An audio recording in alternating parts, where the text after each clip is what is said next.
پہلے قرآن پاک کا آغاز ہوتا ہے سورۃ الفاتحہ سے. کس سے؟ سورۃ الفاتحہ یعنی الحمدللہ رب العالمین. یہ قرآن پاک کی ترتیب کے لحاظ سے پہلی سورت ہے. اس سورت کے متعدد نام ہیں، ان میں سے ایک نام الفاتحہ یعنی فاتحۃ الکتاب بھی ہے، ام الکتاب بھی ہے، اس کا نام شافیہ بھی ہے، وافیہ بھی ہے، سورۃ الشفاء بھی ہے، سورۃ الحمد بھی ہے، اور ہر نام کی ایک الگ وجہ تسمیہ ہے. لیکن ایک چیز یاد رکھیے کہ سورۃ الحمد جو ہے، الفاتحہ جو ہے، اس کو سورۃ الشفاء بھی کہتے ہیں. اور اس کا سب سے بڑا فائدہ ہے کہ دنیا کے اندر کوئی بھی ایسی بیماری جو کسی انسان کو لگی ہوئی ہے، سورۃ فاتحہ سے بڑھ کر اس بیماری کا شافی علاج کسی اور چیز میں نہیں ہے. اس واسطے سورۃ الفاتحہ کو سورۃ الشفاء بھی کہتے ہیں، یعنی اس کا نام ہے. اور کئی ایک واقعات ہیں. حضور علیہ السلام کے صحابہ کرام علیہم رضوان ایک جگہ پہ تبلیغ کی غرض سے گئے.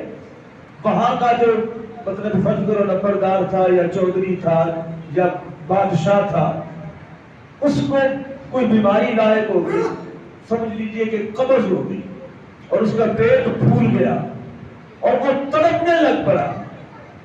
اور اس سے پہلے اس نے حرکت یہ کی تھی کہ حضور علیہ السلام کے صحابہ کی میزبانی نہیں کی تھی. بڑی توجہ سے، بڑا ایمان افروز واقعہ اور ہمارے عقیدے کی ترجمانی بھی کرتا ہے. یہ سب سے بڑی بات ہے. اب کون بندہ جو تھا وہاں کا سربراہ سردار جو تھا، اس نے حضور کے صحابہ کرام کی میزبانی سے انکار کر دیا تھا اور انہیں مطلب اپنے علاقے سے نکال دیا تھا کہ ادھر تبلیغ نہ کرو. اب حضور کے صحابہ مڑے، اس بندے کو یہ خبر ہوئی، یہ بھارا ہوا، پیٹ پھول گیا اور وہ تڑپنے لگ پڑا. اور سارے حکیم طبیب جو تھے وہ جواب دے گئے، بے بس ہو گئے. تو انہوں نے مطلب ہے کوشش کی کہ حضور کے صحابہ کرام سے ملا جائے اور ان کو جا کے واقعہ بتایا جائے کہ ہمارا سردار اس طرح بیمار ہو گیا ہے، تو اگر آپ کے پاس اس کا کوئی علاج ہے تو آپ کر دیں. حضور علیہ السلام کے صحابہ کرام میں سے ایک صحابی نے ارشاد فرمایا کہ میرے پاس اس کا علاج ہے، لیکن چونکہ اس نے ہماری میزبانی نہیں کی تھی اور ہمارے ساتھ اچھا سلوک نہیں کیا تھا، میں اس کا علاج کرتا ہوں اور بدلے میں اتنی بکریاں یا بھیڑیں جو ہے میں اس سے لوں گا. تو تھوڑے معاوضہ، تو وہ 40 بھیڑیں تھی یا 40 بکریاں تھی یا 100 بکریاں تھی، اتنا مطالبہ کیا، یا 20 تھی، یعنی تعداد مختلف آئی.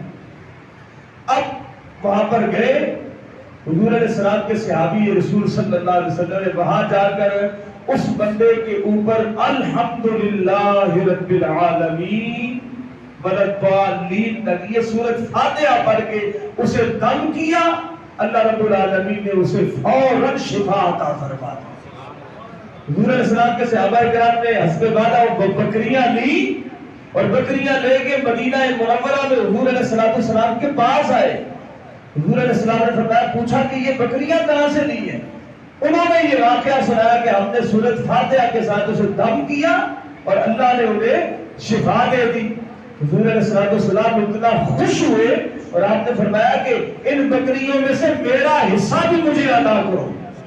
اللہ کی حضور علیہ السلام نے اپنا حصہ بھی مانگا کہ میرا حصہ کدھر ہے، وہ مجھے بھی دو.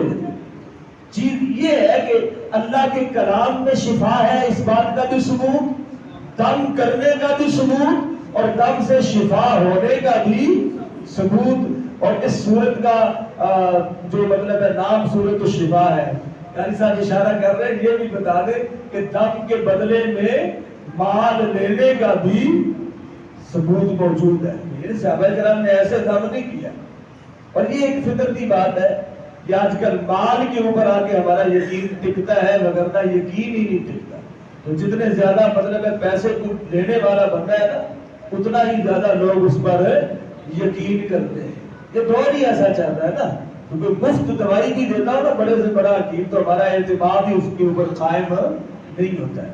تو بہرحال اللہ تعالیٰ کے کلام ہے، اس کا ہدیہ لینے میں کوئی حرج نہیں ہے. لیکن وہاں ایک تطبیق موجود تھی کیونکہ ان کا رویہ اچھا نہیں تھا. حضور کے صحابہ نے وہاں پر طے کیا، وگرنہ مناسب یہی ہے کہ طے نہ کیا جائے اور خوشی کے ساتھ اگر کوئی دے تو اس سے منع بھی نہ کیا جائے. اور اس معاملے میں یاد رکھیے 3 باتیں ہیں. طمع نہ کرو، جمع نہ کرو اور منع نہ کرو.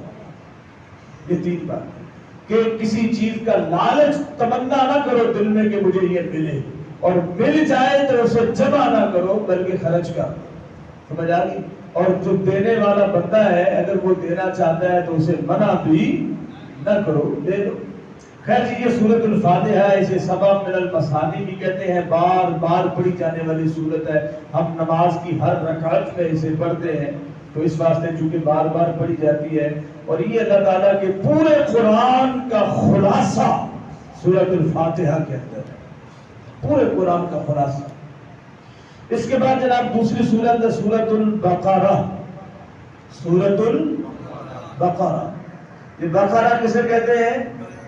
گائے کو. ماشاءاللہ کئی دوست ایسے ہیں جنہوں نے پچھلے سال والا بھی کچھ یاد رکھا ہے. تو بقرہ کسے کہتے ہیں؟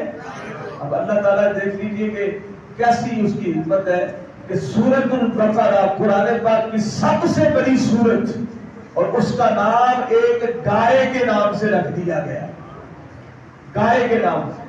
اور اس گائے کا بڑا مشہور واقعہ ہے، لیکن میں چونکہ یہ خلاصہ بیان کرنا ہے تو اس واسطے صرف اشارہ تک. ایک ماں کا فرما بردار بچہ تھا. کس کا فرما بردار؟ اونچی بولیے ذرا، یہ سبق یاد ہے. ماں کا. اور اس ماں کا فرما بردار بچہ تھا کہ اس کا باپ اللہ کا نیک اور صالح بندہ تھا.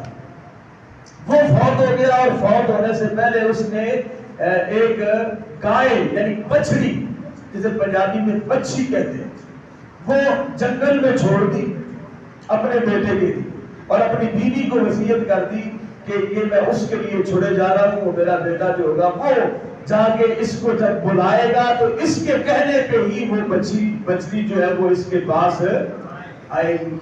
اب ہوا یہ کہ بنی اسرائیل کے ایک بندے نے کسی بندے کو قتل کر دیا، جس کا ذکر ہے بھائی قتلتم نفسا فادارأتم فیہا. اس نے قتل کر دیا ایک جان کو اور الزام دوسرے کے اوپر ڈال دیا. اب وہ فیصلہ نہیں ہو رہا تھا کہ قتل کرنے والا کون ہے. اب یہ معاملہ تھا.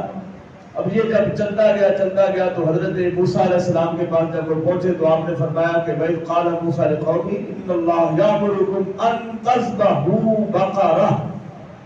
اللہ تعالیٰ نے حکم دیا کہ گائے ذبح کرو. تو یہ گائے کا واقعہ وہاں سے آتا ہے.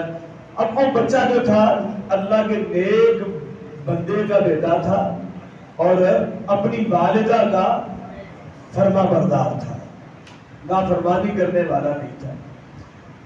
ہوا یہ کہ اس کے نام کی یہ گائے جو تھی، بچڑی جو تھی، اس نے جنگل میں چھوڑی ہوئی تھی. یہ بچہ پیدا ہوا، پیدا ہونے کے بعد یہ سلسلہ ان میں چلتا رہا، عمر بلوغ تک پہنچا.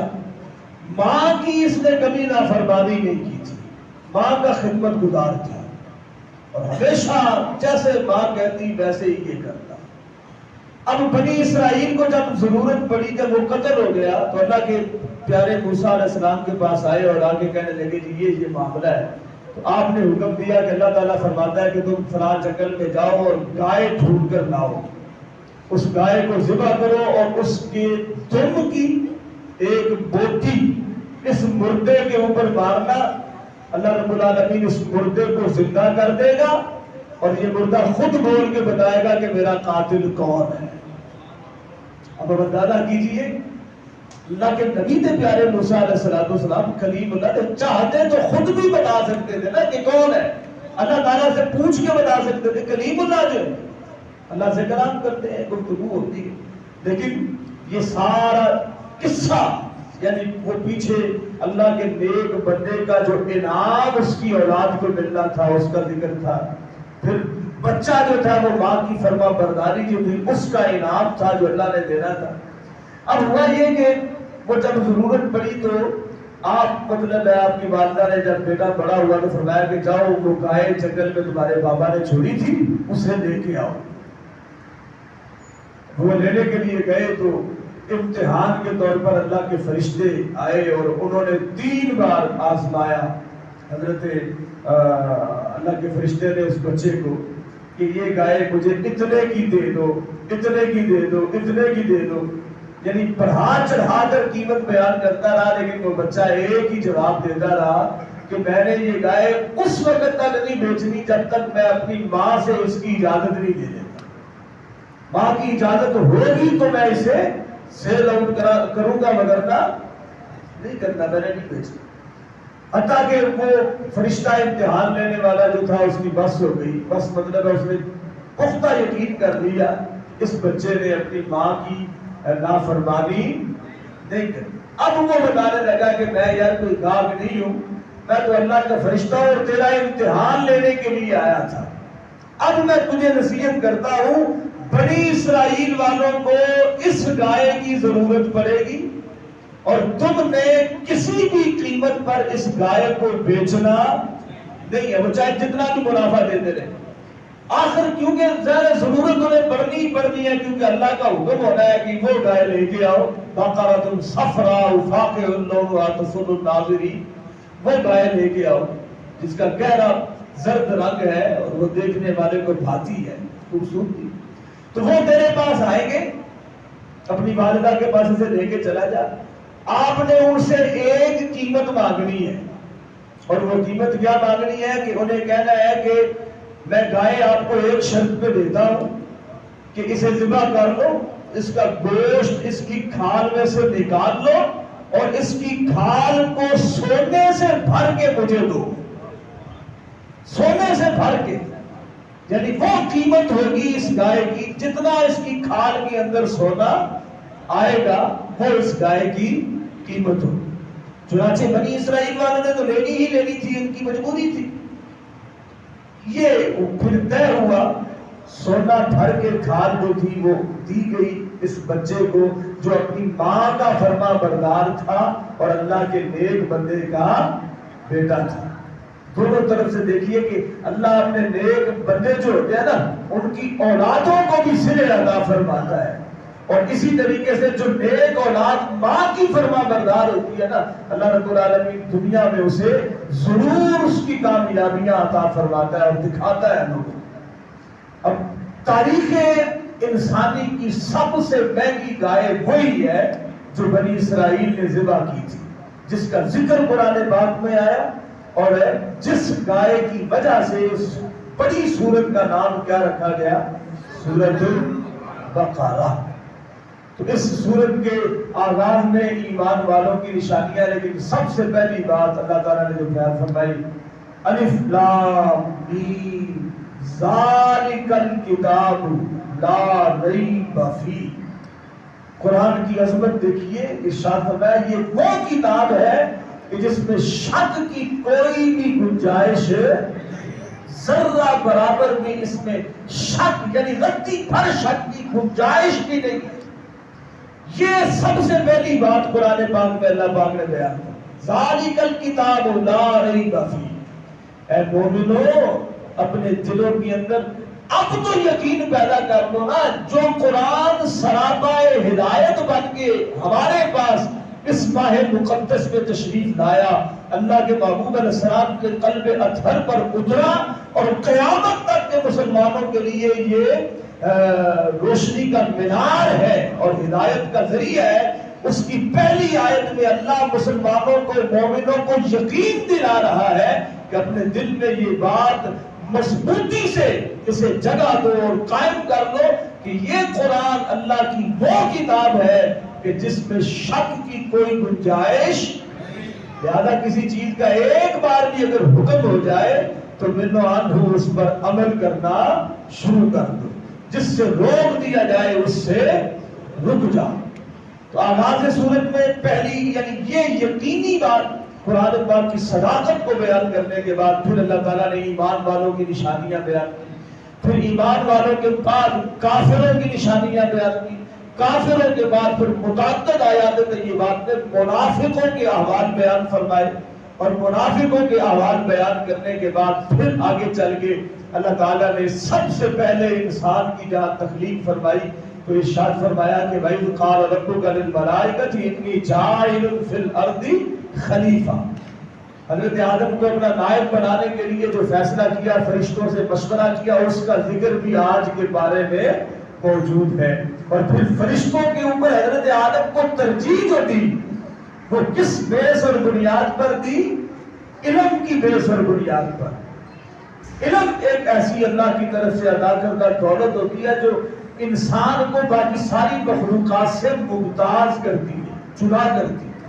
وَعَلَّمَ آدَمَ الْأَسْمَاءَ كُلَّهَا ثُمَّ عَرَضَهُمْ عَلَى الْمَلَائِكَةِ فَقَالَ أَنبِئُونِي بِأَسْمَاءِ هَؤُلَاءِ إِن كُنتُمْ صَادِقِينَ۔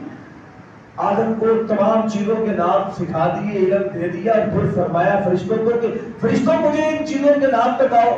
فرشتوں نے کیا کہا کہ یا اللہ پاک ہمیں تو علم نہیں ہے۔ پھر حضرت آدم علیہ السلام کو فرمایا آدم تم بتاؤ، تو حضرت آدم علیہ السلام نے سب چیزوں کے نام بتا دیے۔ یعنی آپ نے اپنے علم کا اظہار فرمایا۔ اللہ رب العالمین نے حضرت آدم علیہ السلام کو فرشتوں پر فوقیت دے دی، ترجیح دے دی۔ اس واسطے علم جو ہے نا، علم یہ انسان کو عام انسانوں سے جدا کرتا ہے اور ممتاز کرتا ہے۔ اللہ تعالیٰ نے اسی واسطے فرمایا هل يستوي الذين يعلمون والذين لا يعلمون، کہ کیا عالم اور جاہل کبھی برابر ہو سکتے ہیں؟ استفہام انکاری ہے۔ اللہ فرما رہا ہے کہ اہل علم اور اہل جہالت کبھی برابر ہے۔ اس کا مطلب ہے کہ علم والوں کو اللہ تعالیٰ ترجیح دیتا ہے، فوقیت دیتا ہے اور ان کی شان کو ممتاز فرماتا ہے۔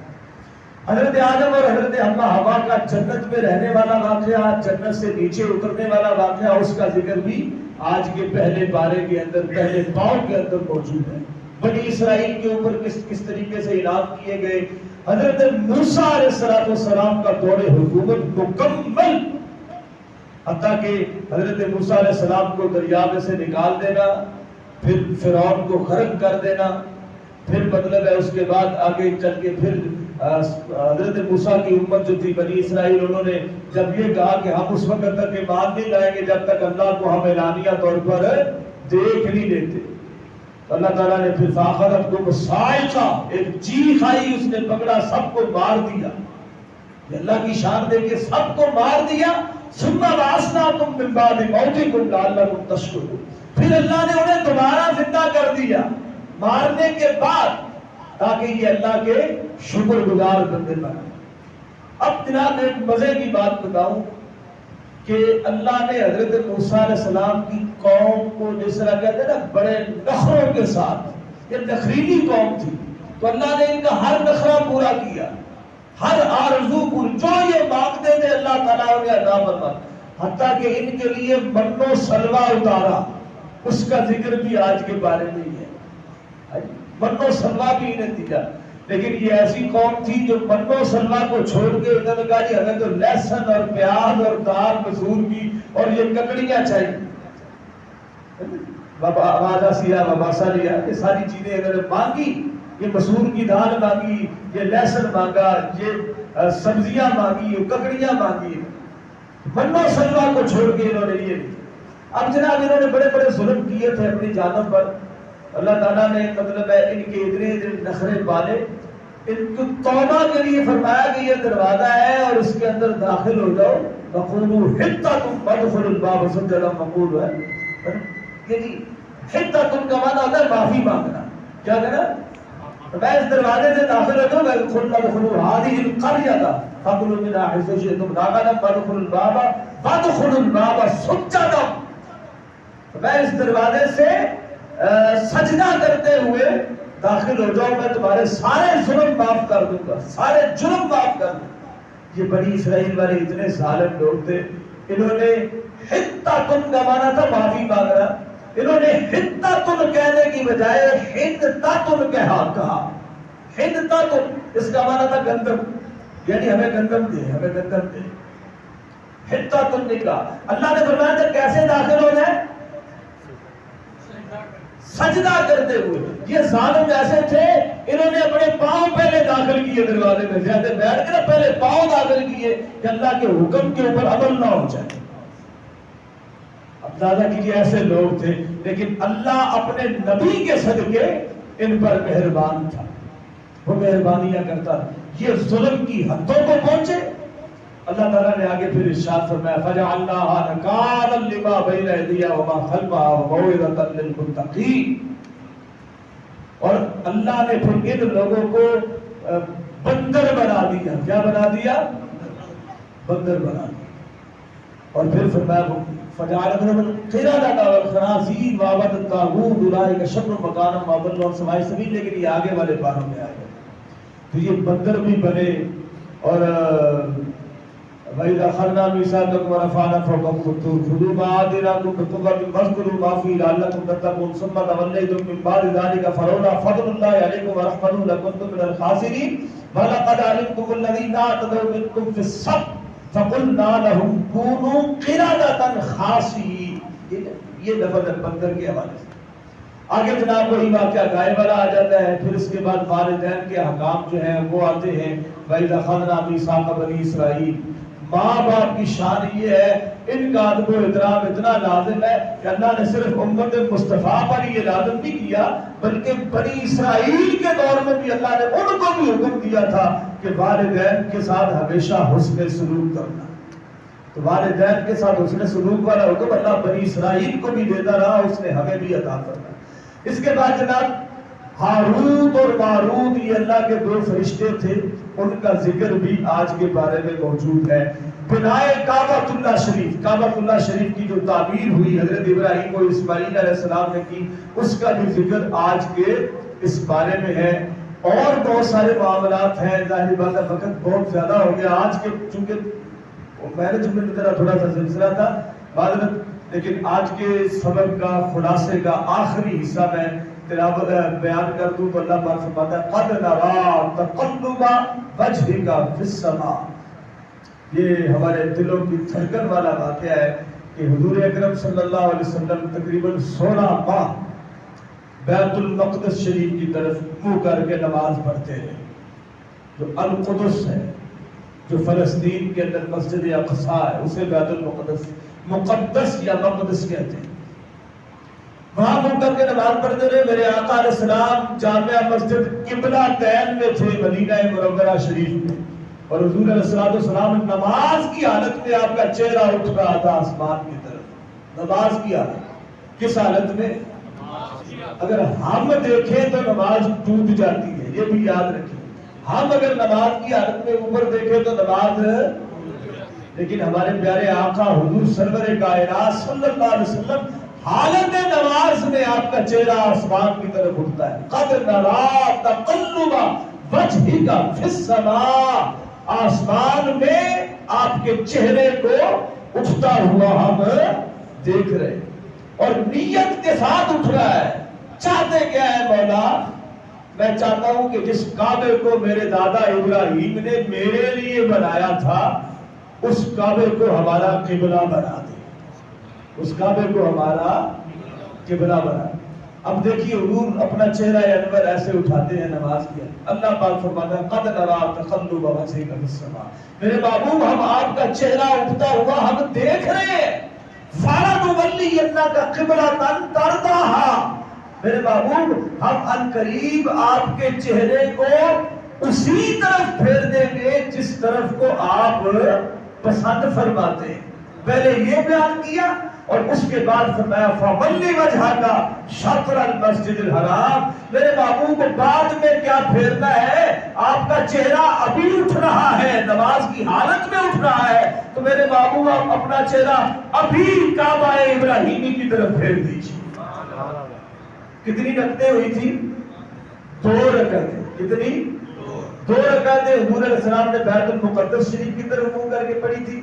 اور جب اللہ نے حالت نماز میں ہی تحویل قبلہ کا حکم دیا تو حضرت امام الانبیاء صلی اللہ علیہ وسلم نے اپنا چہرہ انور بیت اللہ شریف کی طرف مقام ابراہیم, حضرت ابراہیم کی بنائے کعبہ جو تھی اس کی طرف پھیر لیا.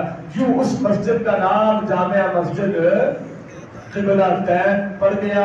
الحمدللہ اللہ کے فضل و کرم سے ہم نے اس مسجد کی زیارت بھی کی ہے, اس میں نوافل بھی ادا کیے ہیں, اور ایمان افروز بات ہوتی ہے. ایسے آپ بیٹھے ہیں سامنے قبلہ شریف, وہ مصلی بنا ہوا ہے دیوار دروازے کے اوپر ایسے, اب اس کا محراب ادھر ہے ایسے, فرضی بتا رہا ہوں ادھر اس طرف منہ ہے, لیکن پہلے اس طرف تھا. ایسے ایسے یعنی مشرق و مغرب کا فرق ہے. لیکن حضور علیہ السلام نے نماز کی حالت میں 2 رکعتیں ادھر منہ کر کے پڑھی، 2 رکعتیں ادھر منہ کر کے پڑھی. تو یہ ہے کہ اللہ تعالیٰ وحدہ لا شریک اپنے محبوب کی رضا کو دیکھتا ہے. وہ اللہ نے فرمایا میرے محبوب یہ بھی اینٹوں کا بنا ہوا گھر ہے، وہ بھی اینٹوں کا بنا ہوا گھر ہے. ہم نے نہ اس گھر کو دیکھنا ہے نہ اس گھر کو دیکھنا ہے میرے محبوب، ہم نے تو آپ کے دل کو اور آپ کی رضا کو دیکھنا ہے. جدھر آپ راضی ہیں ہم بھی ادھر. یہ اللہ کا قرآن ہے، یہ ہمارا عقیدہ ہے. اللہ کی بارگاہ میں دعا ہے کہ اللہ تعالیٰ ہمیں قرآن و سنت کی صحیح سمجھ عطا فرمائے. آمین. وآخر دعوانا الحمدللہ رب العالمین.